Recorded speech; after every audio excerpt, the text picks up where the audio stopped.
Yanto Jones just never has a day off, does he? Hello ladies and gentlemen, my name is Mr. TARDIS and welcome to my review of Torchwood the Monthly Ranger's Yanto's Inferno. This story is written by Roland Moore, who's been writing for Big Finish and Doctor Who Expanded Media for a long time, but as far as I'm aware, this is his first excursion into the Torchwood universe. And the plot for this one has Yanto Jones, played by Gareth David Lloyd, in basically early days Torchwood 3, and he's decided to do a deal with these two Welshmen, these two guys who are essentially tradesmen. They are gardeners. You've got Anthony, played by James Glynn, and you've got Dean, played by Robert Vernon. And these two have come across a piece of alien technology. They don't know what it is, but they're pretty sure that it's alien. Anthony said that he got it off one of their customers, this old guy who they did the gardening for. He haggled with the old man, got it for a good price, and Anthony and Dean have been chatting with Yanto online in order to do an exchange of alien tech and money. Yanto meets these two guys at a pub, they talk about the terms of the deal, and once they've settled on an arrangement where Yanto is going to take them into Torchwood and they're going to swap out some alien tech, they make their way to this 5-story car park. They go up the staircase only to find that the staircases are repeating themselves. They're basically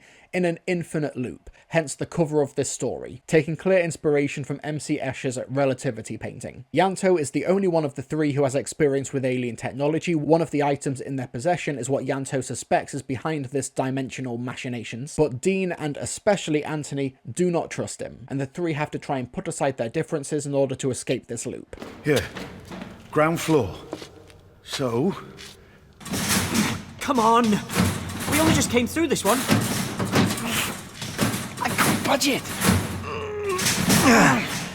You sure this is the ground floor?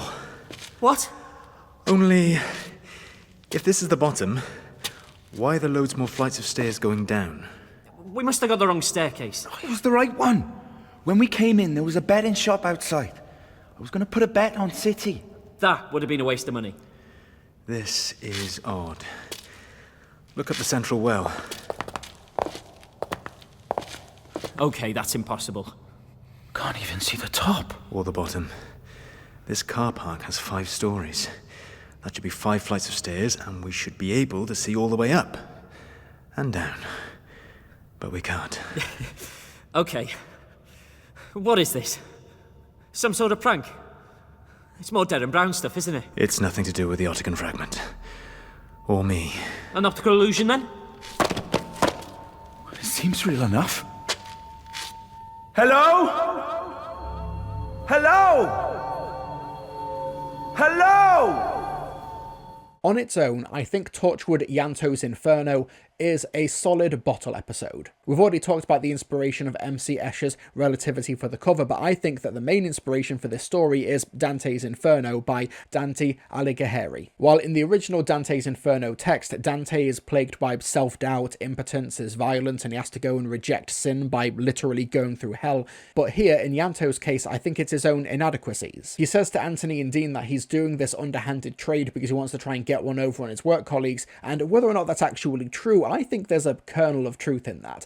In the early stages of the Torchwood TV series, he kind of resents his position as the T-boy, and I think Yanto's sort of engineering this scenario with Anthony and Dean to really try and, get one over on them, because he considers them to be, quote, beneath him. This is why I think it's particularly early on in Yanto's Torchwood 3 days, and he's particularly vindictive. But despite the pedestal that Yanto puts himself on, at the end of the day, he's basically clearing up the shit of Torchwood. And in this story, he's reduced himself to doing this sort of underhanded deal with these two tradesmen in a grotty car park with penis graffiti on the wall and dried piss. The actual mechanics of the trap that they're in is left deliberately vague, and I think that works to Yanto's Inferno's benefit. And while there's not as much character work between Anthony and Dean as I would have liked, what's there is pretty strong. Particularly a late in the game twist regarding Anthony, but obviously I'm not going to spoil what happens there. It's solid and it has a really effective ending, but I'm a little bit reluctant to recommend Torchwood Yanto's Inferno because Torchwood, I think, does a really great job when it comes to these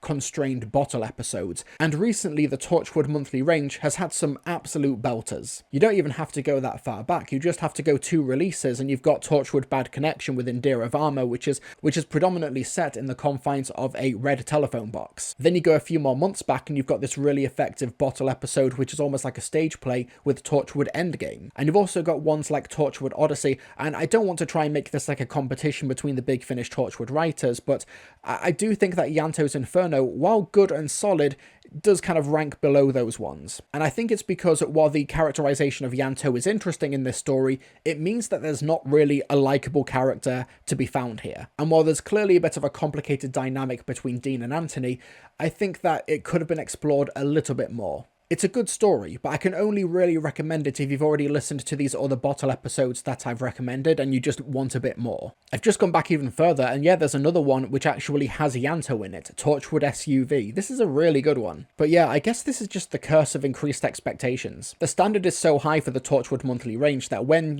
just a really good solid one comes along, it's a bit harder to recommend, first world problems, I guess. But Ianto's Inferno tells a solid and effective story that's basically a tale as old as time. How hell is other people. Thank you so much for watching my review of Torchwood Ianto's Inferno. Let me know in the comment section down below if you've listened to any other Torchwood Bottle episodes or anything like that. Hit the like button, subscribe if you haven't already for more Doctor Who Big Finish reviews, and folks, I'll see you all next time.